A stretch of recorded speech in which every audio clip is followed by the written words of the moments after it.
Hello, this is Ryan Reisert, your host.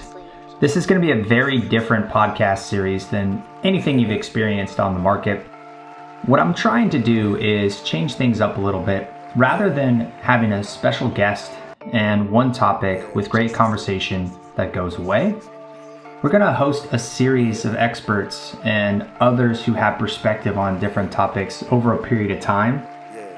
Gather that in a series of episodes and roll that out until we've really exhausted a topic. So hopefully you enjoy this podcast, and thanks again for listening in.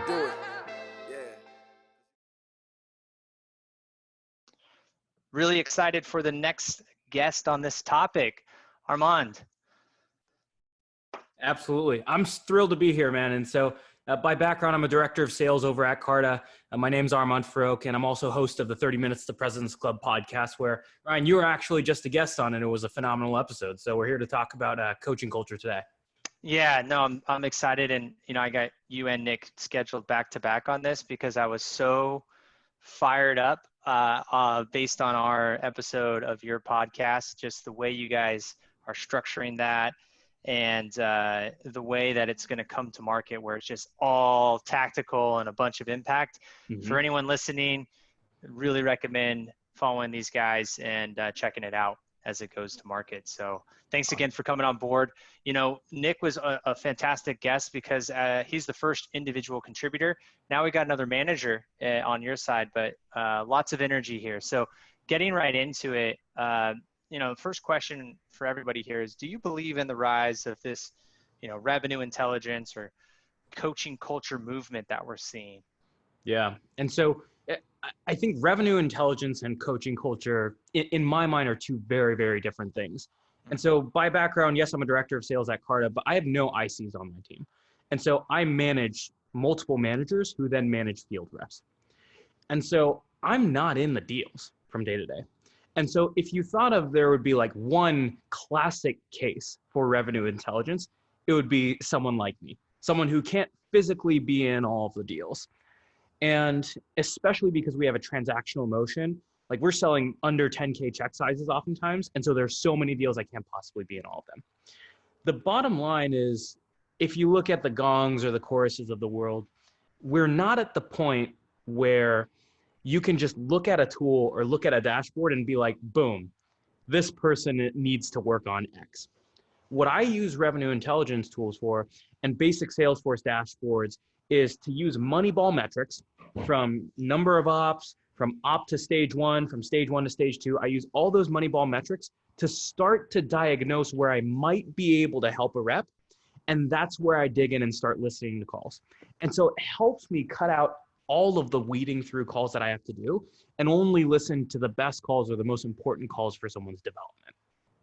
Interesting. So let's jump in on this because I'm a huge fan of, well, you're calling it Moneyball metrics. I call it math of sales, but you're saying that that's the beauty of these revenue intelligence solutions, but do you actually need that for coaching? Do you need those metrics or those high-powered tools that are giving you that information for coaching? I don't know if you need the high-powered tools, but you need something that gives you some sort of data. You need good Salesforce dashboards, and I've seen a lot of bad ones. For example, if I'm looking at SDRs, there are a lot of things you can get out of Gong and Chorus, but there's also a lot I can get out of a basic Salesforce dashboard. So I can look at number of inputs. On the inputs, I can look into calls and emails, and so I can break that down. And then I can break down conversion of those calls, call to contact, and then contact to demo. If there's something wrong where I'm making 100 calls and I'm only connecting with one person, I know the issue might be around, hey, you might not have the good phone numbers. If your issue is contact to demo, meaning you connect with 100 people, but you only get one person, well, then you might suck on the phones. And that's about as far as Salesforce will take you. Where Chorus and Gong can take you a little bit further is, okay, overlay that with, show me all the cold calls that we lost and a certain competitor was mentioned. And so it can get me a little bit more granular than I would get with a Salesforce dashboard.